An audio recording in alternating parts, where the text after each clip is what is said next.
Hello children. So this is the part 2 of the chapter banking, and in this video we will be discussing the types of accounts accepted by commercial banks.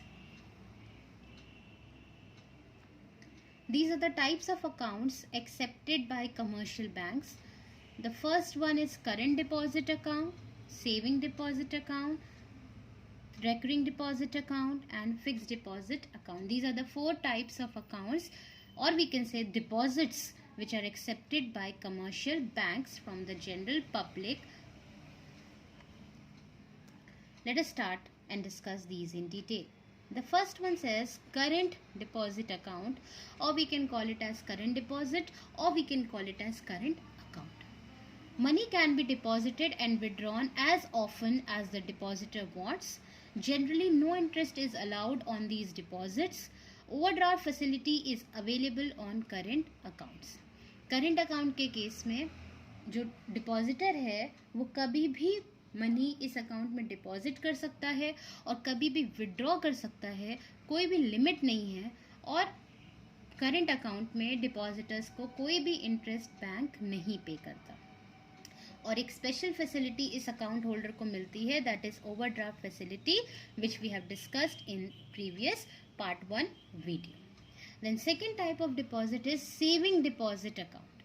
In these deposits, money can be withdrawn for a specified number of times in week, but deposits can be made any number of times. Saving deposit या saving account या saving deposit account एक ऐसा account होता है जिसमें money कभी भी withdraw हो सकता है, लेकिन उसकी एक लिमिट है पर वीक. लेकिन डिपॉजिटर्स कभी भी कितना भी बार कर सकते हैं. Rate of interest allowed on such deposits is higher than that on current deposit but lower than that allowed on fixed deposit.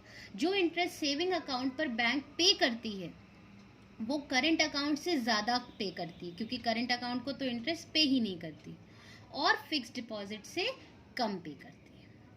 या हम ऐसे भी कह सकते हैं कि सबसे कम रेट ऑफ इंटरेस्ट होता है आपके सेविंग्स अकाउंट पर. Third type of deposit is recurring deposit account. In these deposits, the deposit holder is required to make a deposit of fixed amount every month for a specified period. In this case क्या होता है, एक certain period के लिए customer अपनी RD या recurring deposit open करता है. For example 1 year, 2 year, 3 years. और हर मंथ एक इक्वल अमाउंट कस्टमर डिसाइड कर लेता है, 2000, 3000, 10,000, and every month the same fixed amount is deposited in recurring deposit account of the customer up till the specified period. The amount goes on accumulating along with interest. Amount इकट्ठा होता जाता है उसके account में जितना वो deposit कर रहा है हर महीने, along with the interest. At the end of the prescribed period, the depositor can withdraw the deposit or renew the same for another term. और जब वो specified period over हो जाता है, जितने टाइम के लिए RD या recurring deposit ओपन किया गया है, तो ये कस्टमर के ऊपर है, चाहे तो वो पैसे को पूरा विड्रॉ कर ले या फिर उसको वापस से रिन्यू करा के आगे और टाइम ड्यूरेशन बढ़ा के और डिपॉजिट्स करना स्टार्ट कर दे. No cheque facilities are allowed in fixed deposits and recurring deposit. क्योंकि यहाँ पे डिपॉजिट तो कभी भी आप हर महीने कर रहे हैं, लेकिन विड्रॉ आप सिर्फ मेच्योरिटी पीरियड के बाद ही कर सकते हैं. इसीलिए रेकरिंग डिपॉजिट में चेक फैसिलिटी नहीं दी जाती. और फिक्स्ड डिपॉजिट में इसलिए नहीं दी जाती क्योंकि फिक्स्ड डिपॉजिट में आप एक ही बार में लमसम अमाउंट डिपॉजिट कर देते हैं एक सर्टेन पीरियड ऑफ टाइम के लिए, और वो जब टाइम ओवर हो जाता है तो ही आप निकालते हैं. इसलिए इन दोनों अकाउंट्स में चेक फैसिलिटी रिक्वायर्ड नहीं होती और बैंक देता भी नहीं है. The fourth type of deposit is fixed deposit account. A lump sum is deposited for a fixed time period. These deposits are repayable on the expiry of the stated period.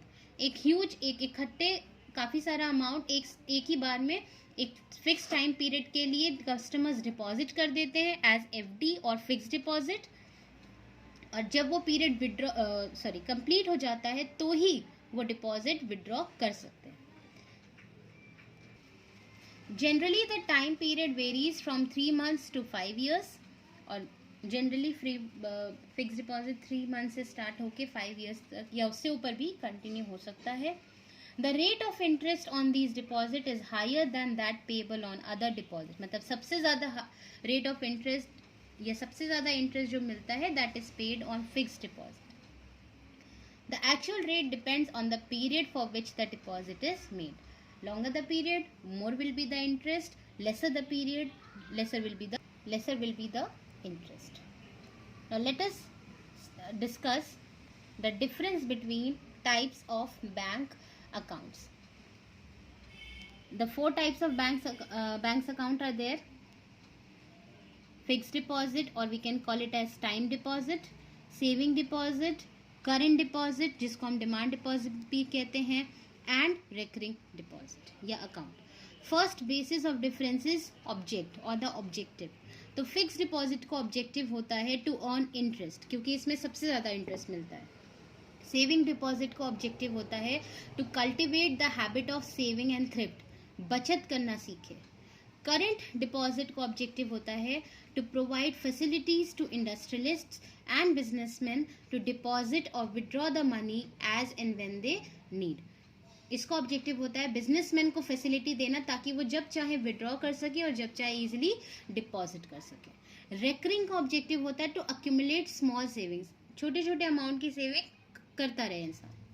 Then second basis of differentiation is period of deposit. Fix deposit में deposits are made for a fixed period. Saving deposit में no fix period is there, you can withdraw it any time, no restrictions are there except the number of withdrawal per week. Recurring deposit, current deposit में it is an open and a running account for which there is no fixed period for deposit, कभी भी withdraw कर सकते हैं. Recurring deposit में generally the period of deposit is 1 year to 5 years. Then the third basis is frequency of deposit, आप कितनी बार deposit कर सकते हैं. Frequency of deposit मतलब आप कितने बार deposits कर सकते हैं. तो फिक्स डिपॉजिट के केस में the deposit in this account is made only at one time, एक ही बार डिपॉजिट करना है. सेविंग डिपॉजिट में deposit can be made any number of times, कभी भी कितनी बार भी डिपॉजिट कर सकते हैं. करेंट डिपॉजिट में there is no restriction on making deposits, again इसमें भी आप कभी भी कितनी भी बार डिपॉजिट कर सकते हैं. एंड रेकरिंग डिपॉजिट में you have to deposit the money every month. Fourth basis is restriction on withdrawals, कि कब कब पैसा निकाल सकते हैं. तो फिक्स डिपॉजिट में the amount deposited can generally be withdrawn at maturity. When withdrawal is made before maturity interest is not allowed. आप फिक्स डिपॉजिट में अमाउंट तभी विड्रॉ कर सकते हैं जब आपका टाइम पीरियड ओवर हो गया हो, और अगर आपने टाइम ओवर होने के पहले विड्रॉ किया तो आपको उस केस में बैंक इंटरेस्ट नहीं पे करेगी. देन सेविंग डिपॉजिट में there are restrictions on withdrawal. At present 50 withdrawals are permitted in half year by most of the banks. Savings में जनरली विड्रॉल्स पे रिस्ट्रिक्शन होती है. आप हाफ ईयर में मतलब 6 मंथ्स में आप 50 विड्रॉल्स कर सकते हैं. देन करंट में there is no restriction on withdrawals from this account, कभी भी कितना भी निकाल सकते हैं. एंड रेकरिंग में no withdrawals before the due date are allowed. Before the maturity, you cannot withdraw the amount. Then fifth basis of difference is rate of interest. FD में या fixed deposit में as the cost of operations of these accounts are low, high rate of interest are allowed on this account. क्योंकि fixed deposit में check facility नहीं होती, checkbook नहीं देनी पड़ती, passbook नहीं देनी पड़ती, etc. कोई खर्चा एडिशनल नहीं है, इसीलिए फिक्स डिपॉजिट में सबसे ज़्यादा इंटरेस्ट मिलता है. सेविंग डिपॉजिट में interest is allowed at a rate lower than in fixed deposit but higher than in current account. Saving deposit में फिक्स डिपॉजिट से तो कम इंटरेस्ट मिलता है बट करंट अकाउंट से ज़्यादा, क्योंकि करंट अकाउंट में तो वैसे भी इंटरेस्ट नहीं मिलता. करंट अकाउंट में no interest is allowed on this account as the cost of operations are high, क्योंकि इसमें इंटरेस्ट ही नहीं मिलता. क्यों? क्योंकि इसमें कॉस्ट ऑफ ऑपरेशन बहुत मतलब खर्चा बहुत आता है बैंक का, क्योंकि चेक फैसिलिटी दी जाती है, पासबुक फैसिलिटी दी जाती है. देन नंबर ऑफ विड्रॉल्स पे कोई रिस्ट्रिक्शन नहीं है, नंबर ऑफ डिपॉजिट पे कोई रिस्ट्रिक्शन नहीं है, तो there is no end to the number of pages passbook prints etcetera. And recurring में a comparatively low rate of interest is given. Cheque facility fixed deposit में cheque facility is not available. In case of saving deposit, check facility is available on maintenance of a minimum balance. आप minimum balance maintain करिए.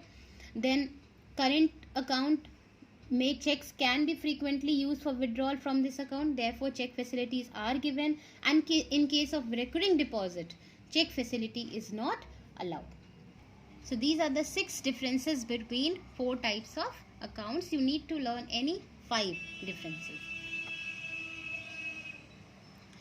This is the assignment based on the topic taught in this video. Both the questions are long questions. You have to answer it for about 5 marks.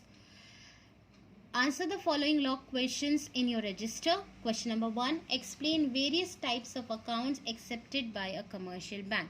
In this you will explain the fixed deposit account, the current deposit account, the recurring deposit account and the saving deposit account.